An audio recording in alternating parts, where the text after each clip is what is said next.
Hello, hello, hello, everyone. Today is your friendly neighborhood queer Christian, and today is the Friday word.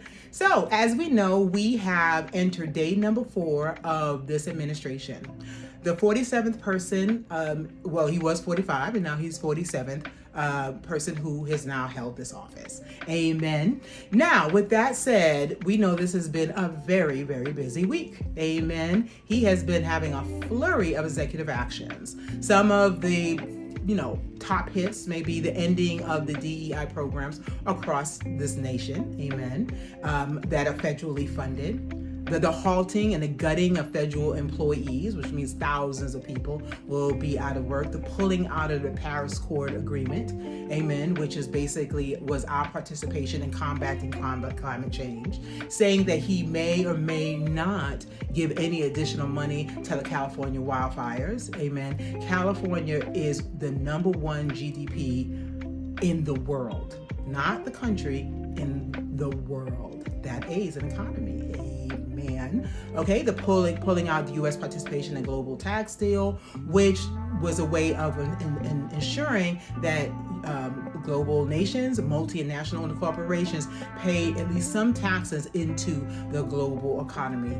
Pulled right on out of that bad boy, amen. Using an executive action to upend birthright citizenship. There shouldn't be a lot of concern around that right at this moment, because you can't use an executive action to upright a constitutional amendment. It has to be amended, amen. But we're in an age of shock and awe, amen. And he's just getting started, amen.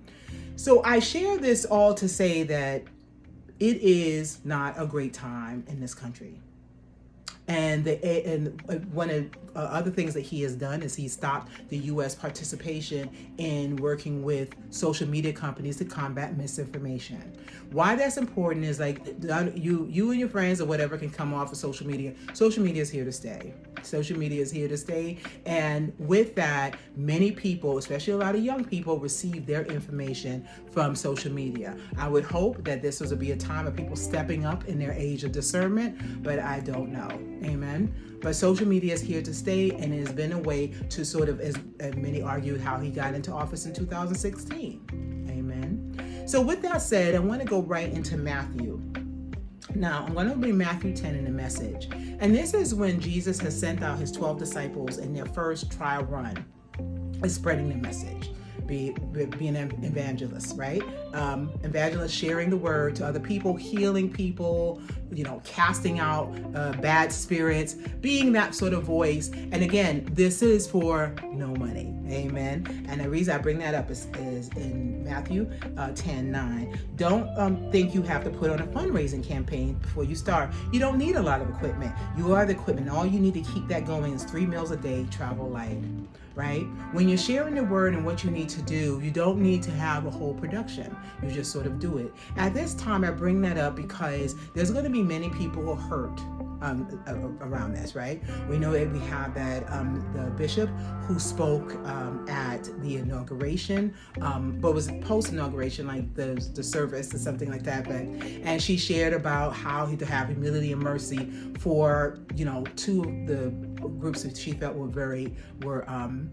the most vulnerable. Transgender youth who are very vulnerable, and people who live in this country without documentation, also very vulnerable. Amen. But I would argue at this point, everyone is vulnerable, because the things that he's enacting will not just affect 1 or 2 people. It's going to affect millions of people, and it'll affect the world. It will affect the world. We put out the World Health Organization. That's going to affect the world and many of the poorest nations. Okay? And so I share that to say is that this is an all hands on deck moment. This is not 2016. This is 1,000 times worse than 2016. And I don't want to make it light, because I want people to know. People do know. I know many people watch this already know. But for the people who are in your life, the people you need to speak into, especially if you walk this walk, this is an all hands on deck. We do not have the luxury to sit back and watch the house burn, because it's our house and we are part of it. And our standing back, again, will not just affect the U.S., it will affect other nations, the poorest nations, the most vulnerable in those nations. Climate change will have effect on the people who can't afford to move, who can't afford to find other ways, who have to drink the water that's being provided for them. Amen. So it is important that we're not putting on a fundraising campaign, right? This is a call of action to go and to speak. Amen. When you enter a town or village, don't insist on staying in a luxury inn. Get a modest place with some modest people and be content until you leave. When you knock on the door, be courteous in your greeting. If they welcome you, be gentle in your conversation. If they don't welcome you, quietly withdraw. Don't make a scene. Shrug your shoulders and be on your way. You can be sure that on Judgment Day, they'll be mighty sorry, but it's no concern of yours now. Stay alert. This is hazardous work I'm assigning you. You're going to be like sheep running through a wolf pack, so don't call attention to yourselves. Be as shrewd as a snake, inoffensive as a dove. I speak particularly to that in terms of, in the Bible, the snake has a duality, right? In some ways, a snake can mean something evil or harmful, right? Deceitful, like in the book of Eve, with Eve.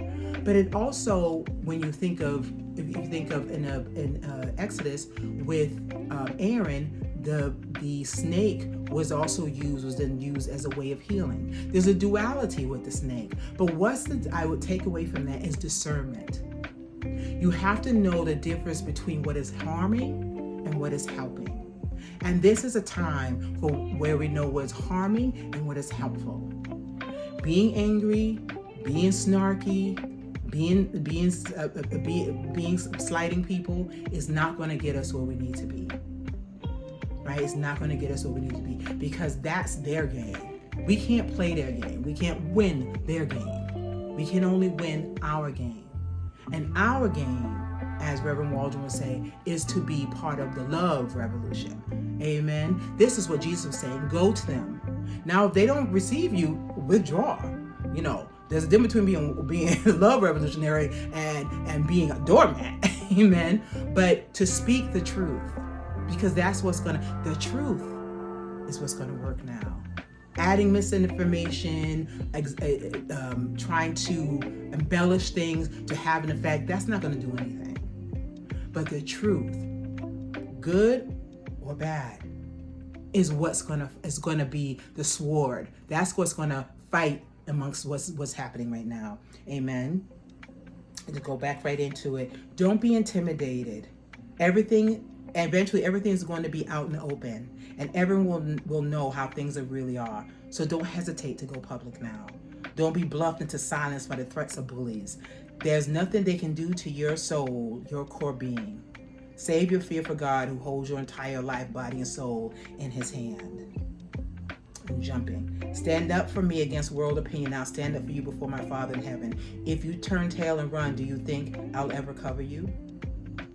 Don't think I've come to make life cozy. I've come to make a sharp knife, cut between son and father, daughter, mother, bride, and mother-in-law, cut through these cozy domestic arrangements and free you for God.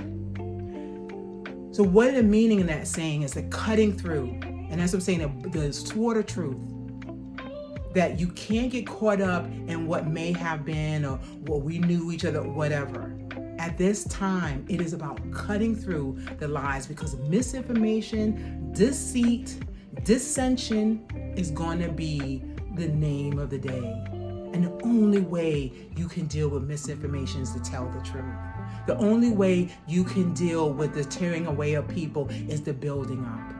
And in that, there will be people who will be with you, and there might be some people who can't. But for the healing of what will happen, the healing of this nation, the healing of our own individual families, the healing of our own soul will be about living in the life of telling the truth, leading people out of of the darkness into the light. And that light it may be hard, it may be difficult, but in the light is where things grow. The light is where things are seen. When we keep it hidden, when we deny, when we ignore, that's where it can continue to grow. Amen. I hope this was helpful for someone. It's not the usual sort of, everything will be okay message, but again, that is the word. And as a queer Christian, particularly with what's going on, I think it's so important, just not outside of me. It's not just concerned with my community. It is a global issue. Amen. All right, there will be no prayer chat tomorrow, but I hope I'll see you next time.